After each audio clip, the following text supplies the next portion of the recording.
So I'm just working on this little bit of clearing for my neighbor's gonna build this RV park, and I popped a few stumps over there. I think I mentioned that the other day, I don't remember.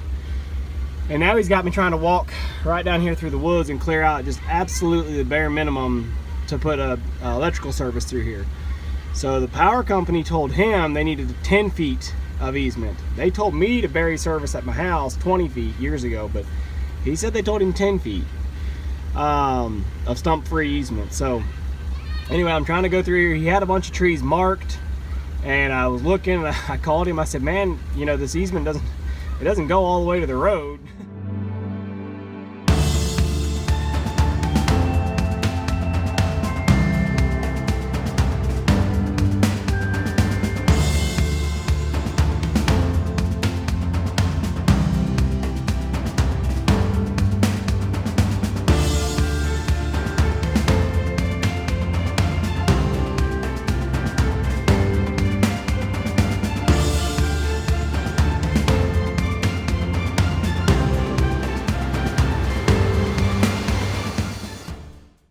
But he really wants to only take out bare minimum, you know, so I'm gonna go through and pick out. There's one more little sweet gum right there, and there's another little pine right over here behind it, and I think with that they'll have a clearing to their pole. But I wouldn't be surprised if they come back over here and tell him, you know, he needs to go a little wider. But the real challenge is right here. These two trees right here, I'm literally track to track. I have to start my way in and then turn the machine, the tracks, without turning the body, because just the other day I turned the body and bumped a tree again and ended up busting the hydraulic pump and bending the crap out of my machine. So we don't want to do that again. So I don't like worming my way in here, but I guess at the same time it kind of amuses me that I can get this huge machine into these tight little spaces. So anyway, I'm gonna go in, like I said, grab those other two out. I've got a whole pile of, you know, what I've drug out. He's got a skid steer with a grapple, so he said, you know, just get them drug out where he can get a hold of them and he'll clean them up.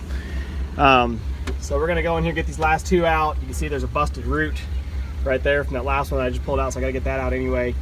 And then we're gonna walk down the line behind me here. He's got a couple stumps that he wants popped out, and there's a few more trees back on the back where he said his laundromat's gonna go. But anyway, just want to show you guys this. You know, it's just one of the challenges, trying to get between trees like this that are so tight without scuffing the tree.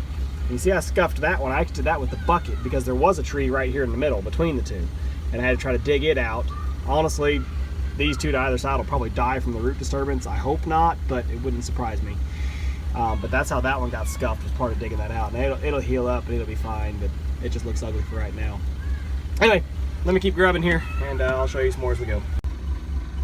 So this was just the other part of the job here. There was a little clump of trees. It was kind of a row thinning right there, and then there's a road right here. So this little chunk of trees we cleared out, and he's building an RV park in here. I think I mentioned that, and this is where he's going to put his laundromat. So what he's got, you can see there's a pond back here, and so he's got clearing all the way around that pond, and then there's a pond up here. I'll show you guys the property if I can spin around. Very nice ponds, and if you guys go way back to was it 2017, 2016? I don't remember. I put out a video where I came down here, I looked at these ponds when they were pits. These ponds are 60 feet deep, 6-0. They're awesome deep, beautiful. I think he dyes them a little bit, maybe, but really they're just freaking deep. And they're clean, and they're stocked with catfish.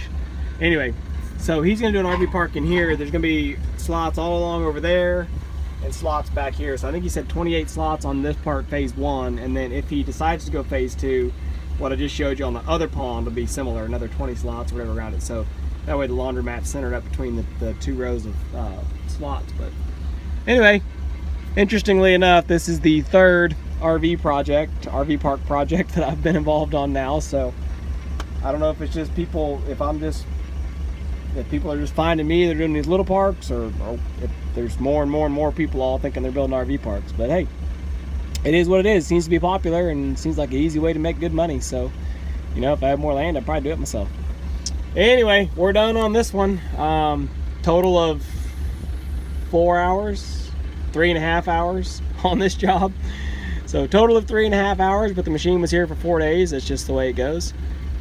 Breakdowns and whatnot. But anyway, we're gonna get it filled up, and this afternoon we'll be throwing tires and walking right back up the road to Juan's where it was.